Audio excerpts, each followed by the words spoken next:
Good morning dear student. मैं Manoj math की पाठशाला में आपका स्वागत करता हूं। आइए मिलते हैं एक बार फिर आपके भाई बंधु मनोज के साथ। हम बात करेंगे उस चीज़ की, गांधी वर्सेज भगत सिंह के विचारधाराओं में बहुत मतभेद था। दोनों की विचारधाराएं नहीं मिलती थी। एक गरम दल, एक नरम दल। एक का विश्वास मारने में, पीटने में, एक का विश्वास प्रेम से, शांतिपूर्वक बात करने से। क्या हमको आज़ादी शांति से मिली? क्या भगत सिंह की फांसी पे चढ़ जाना और गांधी जी के लिए चुप रहना ये एक नीतिगत हुआ? क्या एक 23 साल का युवक जो पूरे ब्रिटिश साम्राज्य को चुनौती दिया, क्या ऐसा सही था? एक रास्ता जो सत्य और शांति का था, दूसरा रास्ता असत्य और क्रांति का था। क्या दोनों का लक्ष्य एक था? जी बिल्कुल, लक्ष्य एक था। महात्मा गांधी जी और भगत सिंह के विचारों में टकराव इसीलिए होते थे, उसके पीछे रीजन थे। दोनों के बातों में, दोनों के तर्क में बहुत डिफरेंस था। एक गरम दल के और एक नरम दल के, दोनों में कभी भी नहीं बन सकते। आप देखेंगे तो दोनों के ना बनने के बहुत से कारण हैं, बहुत सी तरीके हैं। पहला, आंदोलन का तरीका। भगत सिंह का तरीका था सशस्त्र क्रांति होनी चाहिए, मारो काटो पीटो, जहां जो मिले जैसे भी उड़ा दो। इनका एक single things, tit for tat पे ये लोग बिलीव करते थे। युवा थे, जोशीले थे और कभी किसी की सुनने वाले नहीं थे। बट वही दूसरे गांधी जी का विचार, आंदोलन का तरीका शांतिपूर्वक रहना चाहिए, अहिंसा का रहना चाहिए।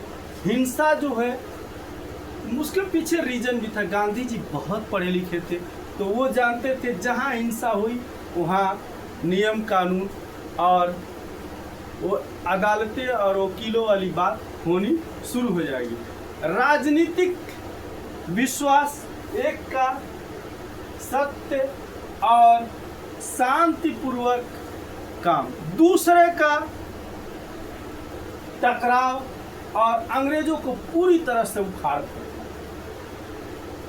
तो तर्क दोनों के अलग अलग थे, लक्ष्य एक ही था, संपूर्ण स्वराज, भारत हमारा हो, आज़ादी। दोनों का लक्ष्य एक था, एक का लक्ष्य, लेकिन तरीके अलग अलग। धर्म का स्थान, एक का स्थान था कि आध्यात्मिक थे वो और उनको हर चीज़ सोच समझ के चलना था, बस। दूसरे का टारगेट ऐसा नहीं था। दूसरे का टिट फॉर टैट वाला रवैया था, नास्तिक और तर्कवाद था। उनको इस चीज़ से मतलब नहीं था कि अंग्रेजों में कौन मर रहा है, कौन जल रहा है, कौन कट रहा है। जो मौके पे मिले उसे काटो पीटो, उन्हें उसकी करने की सजा दो, बस। दोनों का तरीका अलग अलग था, बट लक्ष्य एकल था। ब्रिटिश से संवाद महात्मा गांधी जी का तरीका था कि शांतिपूर्वक बातचीत से और सहयोग से हमारा काम बन सकता, बट भगत सिंह का वही अलग था।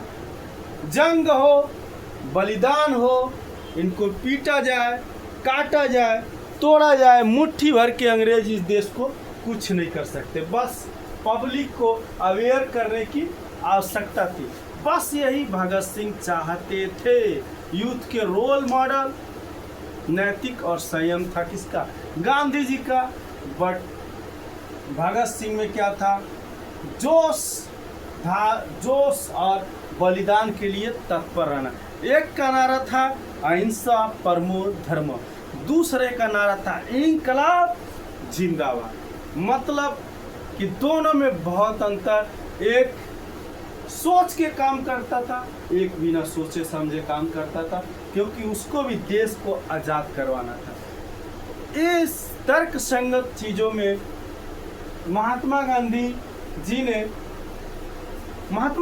नहीं चाहते थे कि अंग्रेज़ों को ऐसे छोड़ दिया जाए, सब लोग चाहते थे। महात्मा गांधी जी भी चाहते तो उस समय जोश से काम लेते, वो भी अंग्रेज़ों को पीटते, बट उनको ये सारी कहानी पता था, सारी हिस्ट्री पता था, क्योंकि उन्होंने ये सारी स्थिति देखा था अपने आँखों से। अंग्रेज़ों ने कैसे इन्हें ट्रेन से उठा करके नीचे फेंक दिया अफ्रीका में, तो अंग्रेज़ों को ये पहले से देख चुके थे कि अंग्रेज़ कितनी नफरत करते थे, किससे? एक काले लोगों से, और इन जो लाचार और गरीब लोग, मतलब इनके अंदर दिल में जैसे हार्ट नाम की चीज़ नहीं थी उस समय भी, और आज भी यही स्थिति है। तो कभी भी ये चीज़ मत ध्यान दीजिए आप लोग कि हमें एक विचारधारा से आज़ादी मिली, नहीं। अगर हिटलर ने इन अंग्रेज़ों को पीटा नहीं होता ना,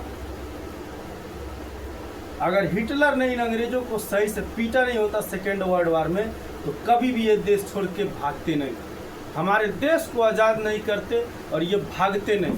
और सुभाष चंद्र बोस जी ने अगर हिटलर की मदद से एक सैनिक का गठन नहीं किया होता तो ये देश छोड़ के भागते नहीं। इनको मजबूर होना पड़ा देश छोड़ के भागने को, और जाते जाते झाड़ा लगा के गए। इसी कहानी है। मिलते हैं नेक्स्ट वीडियो में मज़ेदार वीडियो के साथ। तब तक हमें ज्वाइन करिए, लाइक कीजिए, सब्सक्राइब कीजिए, अपने दोस्तों में शेयर कीजिए नेक्स्ट वीडियो के लिए।